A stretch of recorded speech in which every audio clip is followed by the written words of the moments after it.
Hello, my name is Raul Cornejo and this is a video recording for activity 2 of EEE3303 Lab, Electronics 1 Lab. There we got the breadboard set up in here. This is the first part of activity 2 with the two buffer op-amps and then the difference op-amps at the end. And this one is just going to be the summing op-amp. Let's go through the results of what happened. So this is the first case of BE. BN1 is 1 volt peak to peak, BN2 is 1 volt peak to peak, they're both the same. This is how they look through the buffers.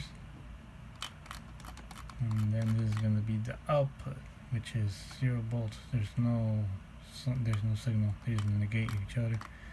And we got a similar result in multi-sim. And here is the calculation of theoretical diff. Now there should be the B out using this formula. We'll plug in the numbers here.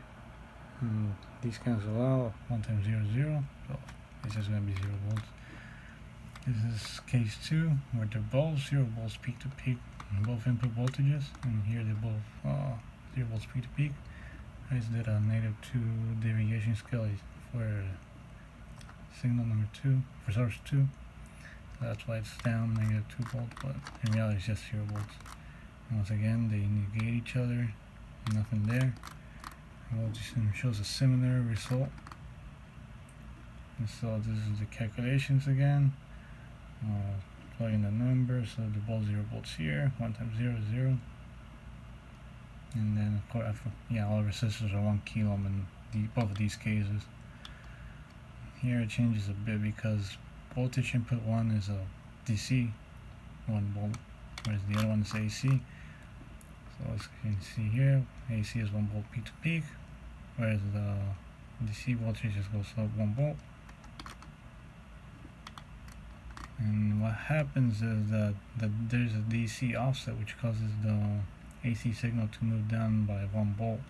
But the AC sine wave itself is untouched, it's just 1 volt still output, which can be observed once again with the multi-sim.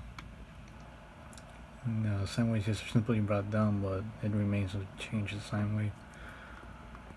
So put here our resistors of 1 kilo ohm again, and right here I'll throw that AC and DC are going to the same difference op-amp. The signals will not try to negate or subtract each other.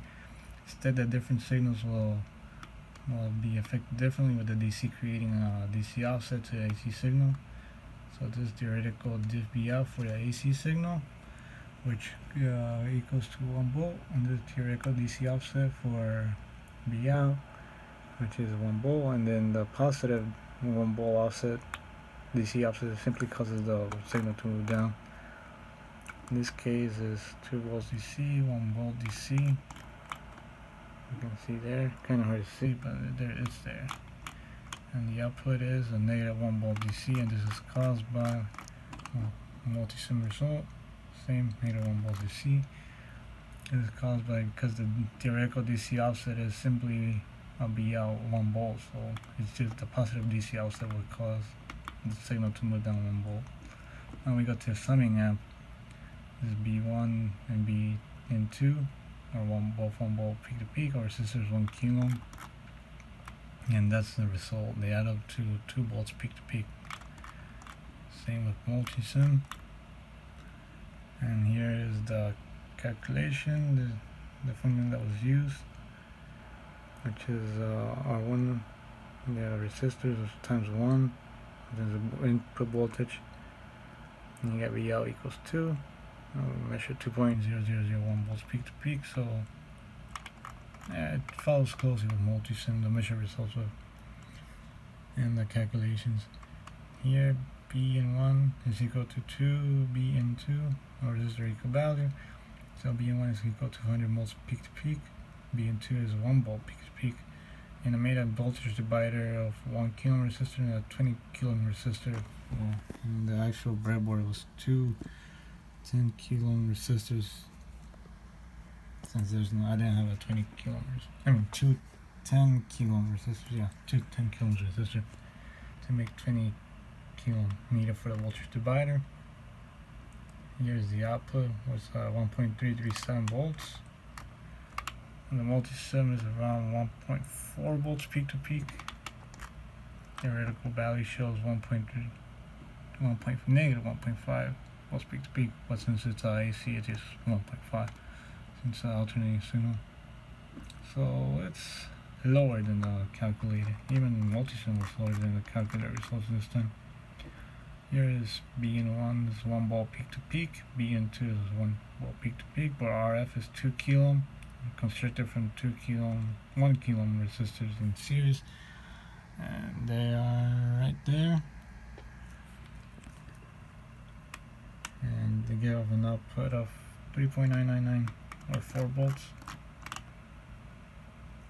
And then the results agree with multi-sim and with the calculated value. So this time is BN1 is 500 millivolts, BN2 is 1 volt peak to peak, and then RF is 2 kilohms, and R1 and R2 is once again 1 kilo. And here's the result. It's around 2.993. Same with multi-sim, around 3. Calculated result was negative 3 volts peak to peak. Well, absolute value of negative 3 volts will be 3 volts peak to peak. So the results agree, the measured results agree closely with multi-sim and the calculations.